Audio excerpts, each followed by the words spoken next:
Terima kasih Anda masih bersama kami di Market Buzz dan kembali kita lanjutkan diskusi kita bersama dengan Bapak Gembong Suito, Direktur Edukasi dan Investasi Sahamology. Pak Gembong, tadi kita sambung ke indeks harga saham gabungan ini kalau kita lihat sudah pukul 9:02 waktu Indonesia Barat begitu ya, berdasarkan data dari IDX Mobile ataupun Bursa Efek Indonesia. IHSG dibuka di zona hijau meskipun tipis-tipis agak-agak kembali ke zona merah nih. Pak Gembong, melihat level pembukaan ini apa yang bisa kita simpulkan?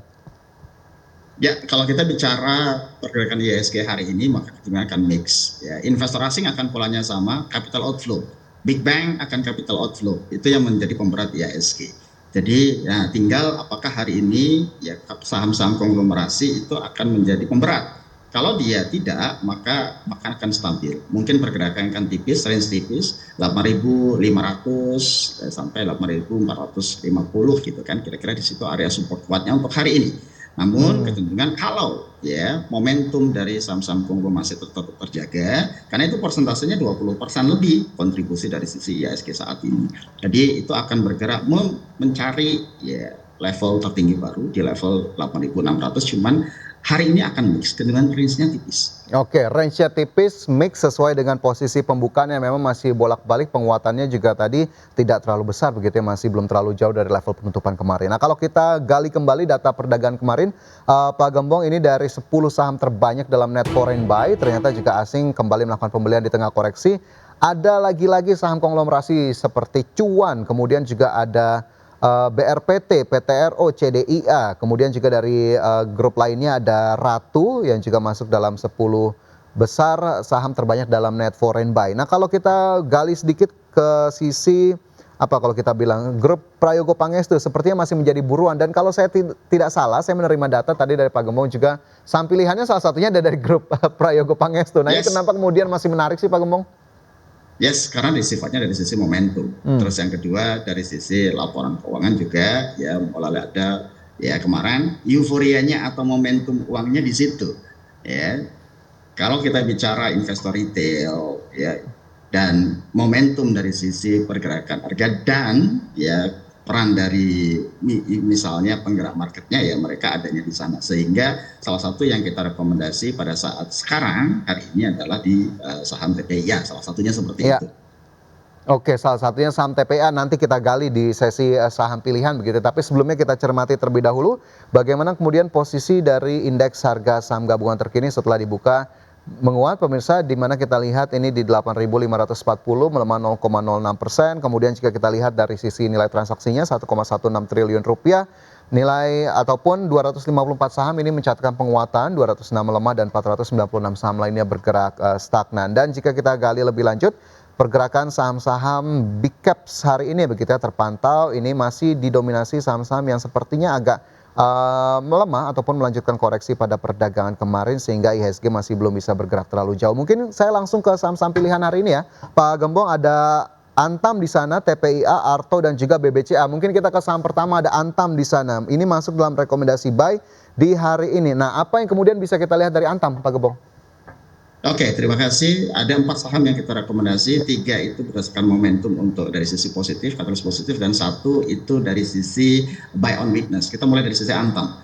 Antam kita rekomendasi di level area beli di 2.900 sampai 2.950, target price-nya di 3.300. Kenapa? Satu tentunya, nah ini didukung oleh harga saham dari emas, ya, globalnya itu posisinya naik signifikan. Dari kemarin sempat koreksi di level 4.000, sekarang di 4.000 mendekati 4.200. Artinya apa? Dengan katalis positif ini ya sentimen positif terkait emas terjaga. Dan Antam salah satu yang menjadi mendapatkan sentimen positif dan itu sudah dibuktikan di sisi laporan keuangan.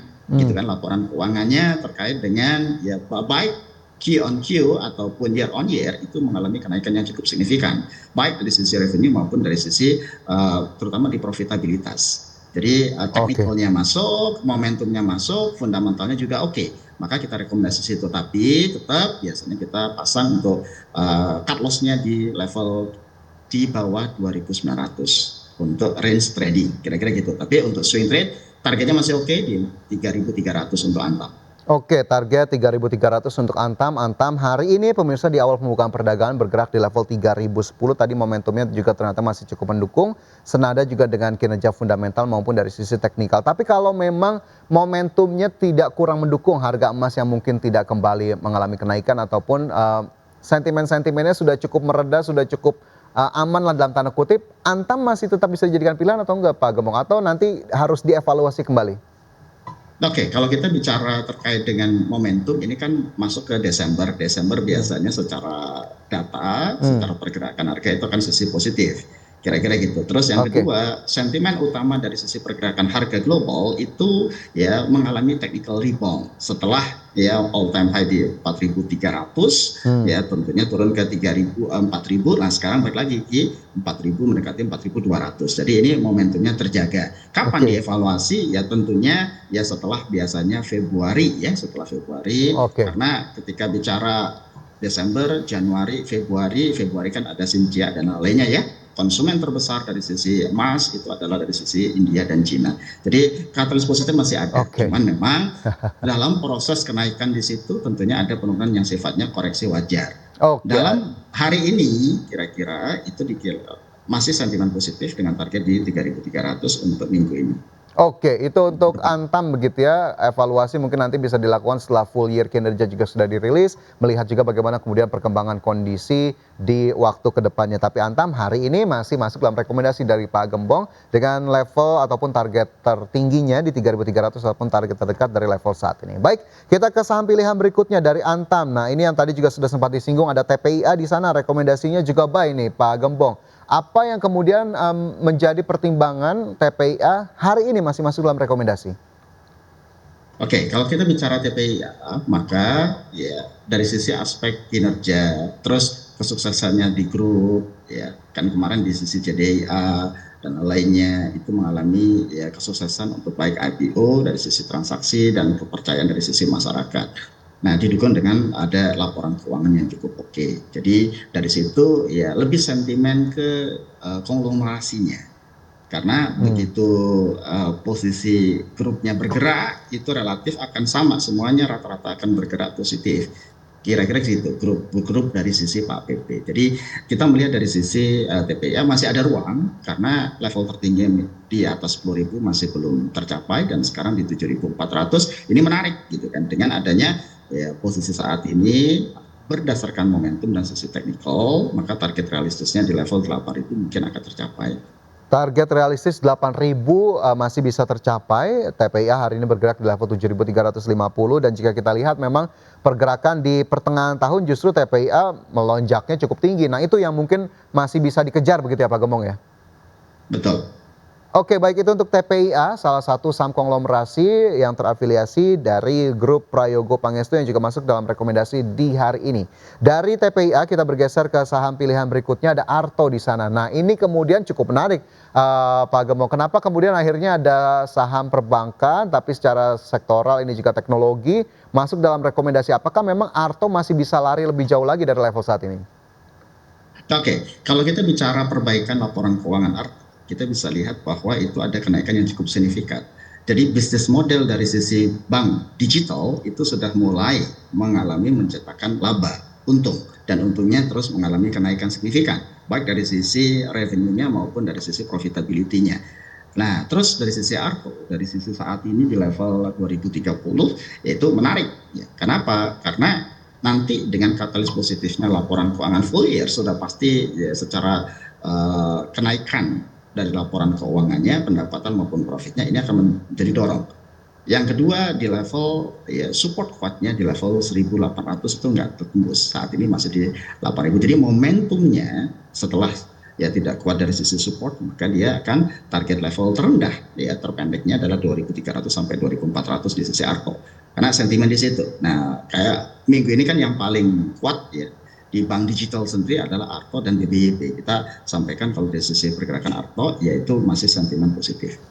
Oke, Arto sentimennya masih positif, pergerakan di level 2100 begitu ya, dan ini tadi masih masuk dalam rekomendasi Pak Gembong di hari ini. Tapi agak menyinggung sedikit bank digital, tadi juga Pak Gembong sempat menyebut BBYB, dan BBYB juga kita lihat secara data pada perdagangan kemarin sepertinya juga masih masuk dalam salah satu saham yang diperhatikan terutama oleh investor asing begitu ya. Kemarin net buy dari Ya. BBYB 72 miliar rupiah. Nah, di sektor yang sama, BBYB memang cukup kompetitifkah dengan Arto, terutama untuk sisi saham yang bisa dikoleksi?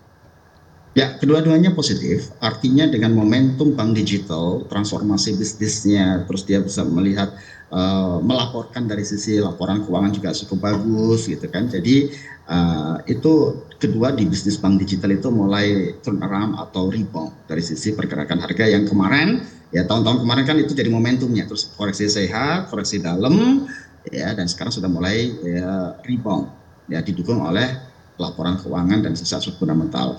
Tapi kalau dari sisi BBYP ini ya biasanya kalau kemarin kan inflow masuk 70 miliar, Ya. harga sahamnya langsung melonjak gitu kan. Anggaplah di level 20 atau di atas 15%. Nah, potensi untuk koreksi itu lebih besar biasanya gitu ya. Untuk technical profit ya, technical ini kalau di sisi kenapa kita Ya, memilih Arto ya karena dari sisi teknikalnya lebih cakep ya, oke. terus belum naik secara signifikan, jadi ini menjadi katalis yang positif, ditambah dengan Oke. kalau kita lihat buka laporan keuangannya ada perbaikan yang sangat signifikan untuk dari sisi Arto. Jadi saya dari BBYP dan Arto akan lebih memilih untuk rekomendasi dari sisi Arto.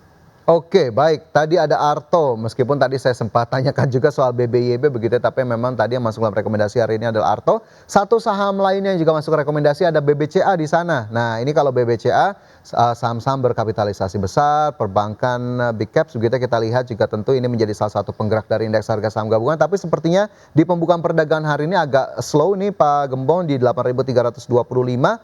Tapi targetnya sebetulnya kemana untuk BBCA? Oke, kalau di sisi BBCA ini kita sampaikan tadi, karakter dari investor asing sama, minggu ini akan outflow, ya, terutama di Big Bang. Di awal kita sampaikan Big Bang akan koreksi. Ya, ini terjadi capital outflow untuk Big Bang, BCA, BRI, Mandiri.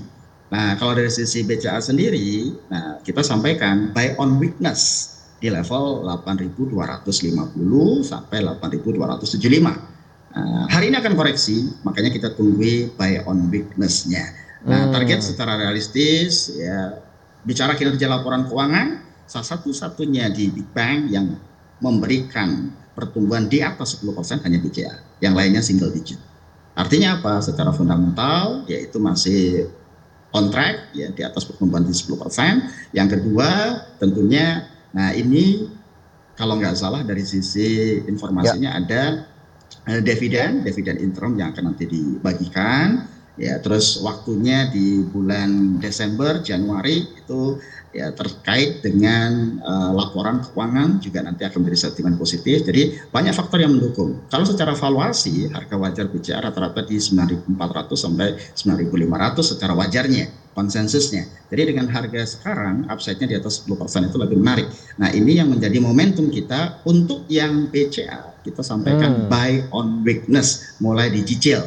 Kalau Oke. kemarin di level 7.400, 7.500 kan kita memberikan rekomendasi di situ sampai 8.700. Nah, kalau sekarang memang ya faktor utama dari sisi Big Bang itu adalah capital outflow. Nah, ini menjadi Oke. momentum untuk kita bisa nyicil bahasanya. Kira-kira gitu itu Oke, secara bertahap momentum di untuk bisa BBCA. melakukan cicil beli buy on weakness BBCA yang memang levelnya saat ini bergerak di level 8.300-an, mungkin bisa juga dimanfaatkan momentumnya. Tapi sekali lagi mewakili Pak Gembong, disclaimer on pemirsa bahwa keputusan investasi tetap kami kembalikan kepada masing-masing dari Anda. Pak Gembong, masih banyak sebetulnya yang bisa kita ulas, masih bisa kita gali, tapi sayang sekali waktu kita terbatas hari ini. Terima kasih banyak atas kesediaannya untuk bergabung bersama kami di Market Buzz hari ini. Sehat selalu, sukses selalu untuk Anda Pak Gembong. Terima kasih Mas Wajar.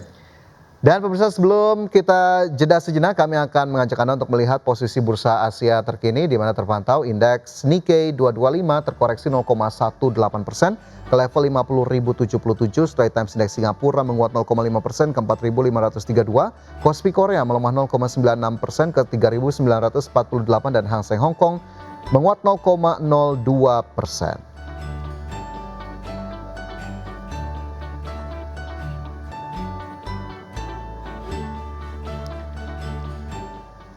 Dan pemirsa, usai jeda kami akan menghadirkan sejumlah informasi, di antaranya manajemen Garuda Indonesia yang menyebut aksi rights issue masuk dalam pertimbangan bisnis tahun 2026.